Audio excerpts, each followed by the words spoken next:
미국이 중남미의 베네수엘라를 전격 공습했습니다. 마두로 대통령 부부를 생포한 뒤 미국으로 압송했는데요. 자, 일단 무슨 일이 있었던 겁니까? 네, 현지 시간 지난 3일이었습니다. 이 캄캄한 새벽이었는데요. 이 하늘에서는 섬광이 번쩍거리고 지상에서는 거대한 폭발이 일어나는 동안 하늘에는 헬기들이 또 쉴 새 없이 지나갑니다. 폭격으로 도심은 순식간에 아수라장이 됐는데 시민들은 혼비백산 피신 행렬을 이어갔습니다.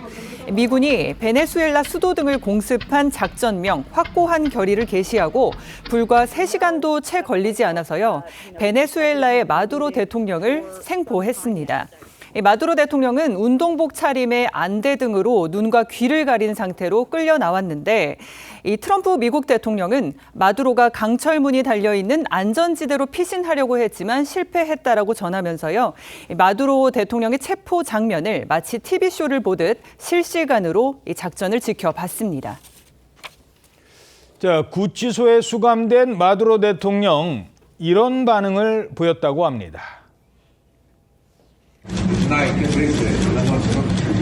Good night. Happy New Year. 해피 뉴 이어. 상당히 여유로워 보이네요. 그렇습니다. 저 영상 속에서 마두로가 지금 저 얘기를 하는 상황이 자기를 연행하는 요원한테 지금 그렇게 얘기를 하는 겁니다. 굿나잇 해피 뉴 이어. 굉장히 여유로운 모습이죠. 사실 저 아까 그 장면 보시면은 걸어가는 그 카펫 바닥에 이렇게 써 있습니다. DANYD 이게 뭐냐면은 예? 마약 단속국 뉴욕 지부. 그러니까 마약 단속과 관련돼서 체포돼서 지금 사법 절차를 받고 있는 거고요. 사실 트럼프 대통령이 마두로를 겨냥한 게 이번이 처음이 아닙니다. 그러니까 트럼프 1기 당시에도 2018년인데 그때도 이 마두로 정권은 이 부정선거로 탄생한 정권이다. 그렇게 규정을 했고 예. 또 자금줄을 옥죄기 위해서 이 베네수엘라의 석유 수출도 금지를 했었습니다. 그러다가 이제 바이든 정권에서는 좀 풀어졌었죠. 다시 이제 트럼프가 집권을 하면서 또 이제 마두로를 마약 카르텔과 손잡은 그런 혐의로 계속 이제 겨눴습니다. 그동안 계속 미국에 마약을 유통을 시켰다는 거죠. 수천 톤의 코카인을 유통시켰다고 하면서 이 수장으로 마두로를 지목을 했고 뉴욕 법원에 이미 기소를 한 상태입니다. 그에 따른 사법 절차라고 지금 보시면 되고요. 그래서 미국 마약 단속국에 저렇게 압송을 해서 첫 재판이 이제 곧 열릴 예정입니다. 우리 시간으로 내일 새벽입니다. 예. 자, 대통령이 잡혀간 베네수엘라 현지 반응은 어떻습니까?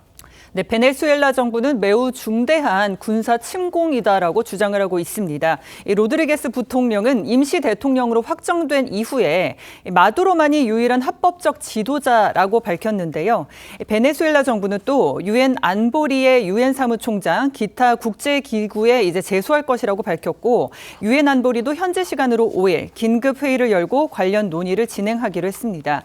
베네수엘라의 고위 당국자에 따르면 공습 과정에서 경호 인력과 민간인 등 사망자가 최소 80명 넘게 발생을 했고 이 때문에 국제사회는 국제법 위반이라는 비판과 함께 독재 정권의 종식이라는 동조가 엇갈리고 있는 상황입니다.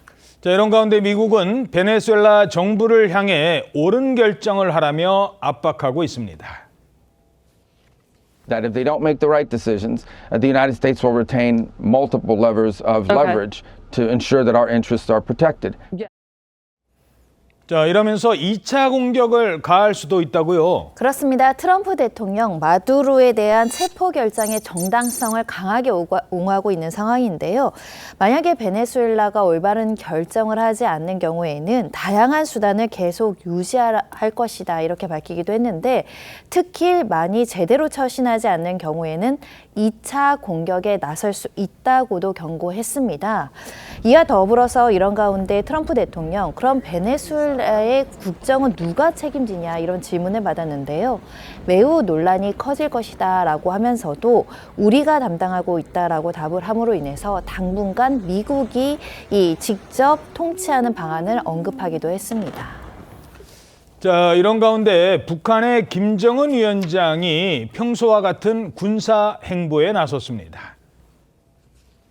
국방성과 총참모부가 구상하고 있는 부대별 장비 수요를 만족시키기 위해서는 결정적으로 현행 생산 능력을 2.5배가량 더 확대할 필요가 있다는 데 대해 주의를 돌려야 한다고 지적하셨습니다. 자, 김정은의 행보와 관련해서는 어떤 해석이 나옵니까? 맞습니다. 마두로 베네수엘라 대통령이 트럼프 행정부에서 축출된 다음 날 존재를 나타내기 위한 의도가 아니냐 그렇게 보고 있는데요. 미국이 축출한 그 후세인이라든지 카타피, 마두로 같은 경우는 핵무기가 없었습니다. 하지만은 북한은 이들과 달리 미국에 맞설 군사력이 있다는 것을 나타내기 위한 과시력 분석이다 이렇게 보고 있고요. 북한 외무성 대변인은 마두로 축출에 대해서 국제사회가 수없이 목격해온 미국의 불량배적인 야수적인 본성을 확인할 수 있는 또 하나의 사례다라고 비판하고 나섰습니다.